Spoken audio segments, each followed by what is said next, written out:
কফিশালা এক ঝাপসা ছবি যেন।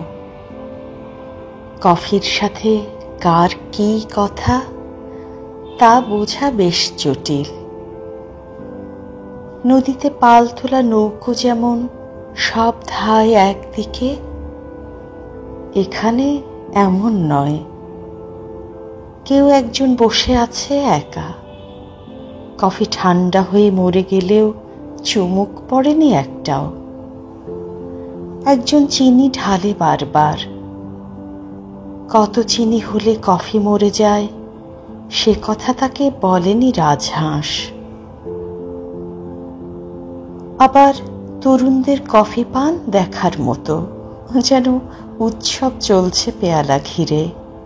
তাদের কথা ঝরছে সন্ধ্যায় যেমন করে ঝরে পড়ে বৃষ্টি, রাগ সঙ্গীতের মতো। জগতের সব আলাপ তারা আজ সেরে নেবে, কাল হয়তো আবার। ফাগুনে ঝরা পাতার মতো এখানে গল্প পড়ে ঝরে, নতুন বা পুরাতন। মাঝবয়সীরা একটু আধো গম্ভীর মুখে এখানে কফি পানের সাথে প্লটের কত কিস্তি বাকি তা হিসেবে মগ্ন। প্রতি চুমুক শেষে লিখে নেয় একটা করে যোগফল।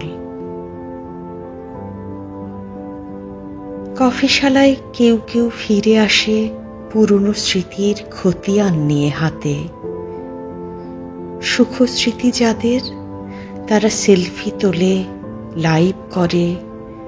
এতে অন্যরা বিরক্ত হলেও উচ্ছ্বাসের চাপে কিছুই বলে না। আর যারা রিক্ত তারা ধীর পায়ে হাঁটে, বসে দেখে সবকিছু, যেন আজ পরীক্ষার পূর্বরাত্রি। টোস্ট বিস্কুটের মতন শুষ্ক মুখ। তবু আছে বিজয়ের গৌরব। মানুষ হারে না কখনো কোথাও, এই উপলব্ধিতে তারা চুমুক দেয় মগে। কারো চোখের কোণে উঠে যায় টিস্যু।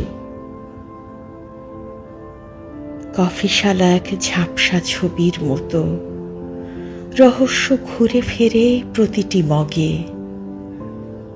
কফি শেষ হয়, সবাই উঠে যায় যে যার মতো। তবু কিছু প্রশ্ন রয়ে যায় তলানিতে জমে থাকা কয়েক ফোঁটা কফির মাঝে। তার উত্তর পেতে আবার তার আসে ফিরে, রোজ বিকেল, সন্ধ্যায় বা একান্ত অবসরে।